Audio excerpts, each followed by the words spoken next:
Впервые за несколько лет уфимский «Урал» возглавил промежуточную таблицу чемпионата Российской волейбольной суперлиги.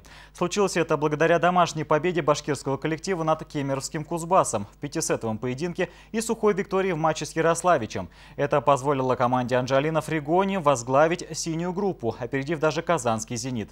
Держать экзамен на лидерство «Уралу» предстояло на домашней площадке перед краснодарским «Динамо». Подробности поединка прямо сейчас.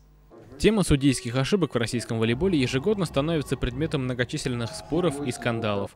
Не успел начаться новый сезон, как арбитры вновь оказались в центре внимания волейбольной общественности.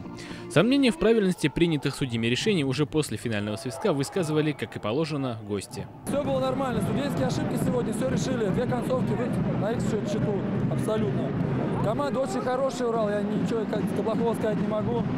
Очень хорошо выступили. Мы тоже приложили все усилия максимум. Что-то не получалось, где-то какие-то огрехи, несыгранности возможно.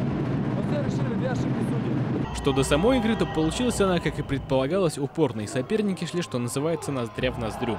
Лишь в концовке первой партии краснодарцам удается немного вырваться вперед. Вдохновенная игра либера «Урал» Алексея Вербова едва не позволила хозяям вытянуть уже, казалось бы, проигранный отрезок. Но его стараний оказалось недостаточно. 23-25. Моя задача показывать хорошую игру на площадке в любой команде, в которой я нахожусь. И я не могу сказать, да, что какой-то памятник — это немножко глупо. И если как бы зрителям нравится, ну, значит, я делаю что-то правильно, да, то есть, но я могу, наверное, делать еще лучше, буду стараться еще больше приносить пользу команде.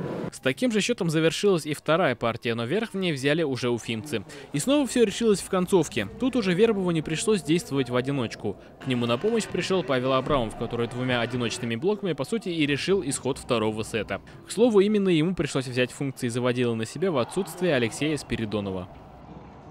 Третья партия грозила стать для динамовцев разгромной, ведь уже ко второму техническому перерыву хозяева вели в счете с почти двукратным преимуществом.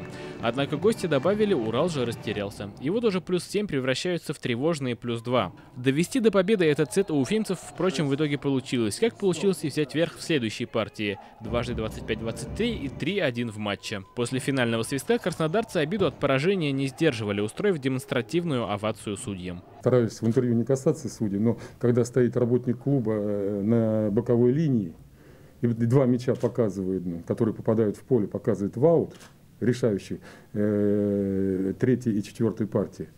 Вот. Я считаю, что надо кого-то за это наказывать. Тем не менее, одержав третью победу подряд, «Урал» теперь уже единолично возглавил турнирную таблицу синей группы. Узнать, сумеют ли уфимцы удержаться на вершине, сможем уже завтра, когда команда Анджалина Фригони дома примет чемпиона страны – казанский «Зенит». Мурат Зарипов, Эдуард Якушев, Венер Баязитов. Вести спорт. Башкортостан.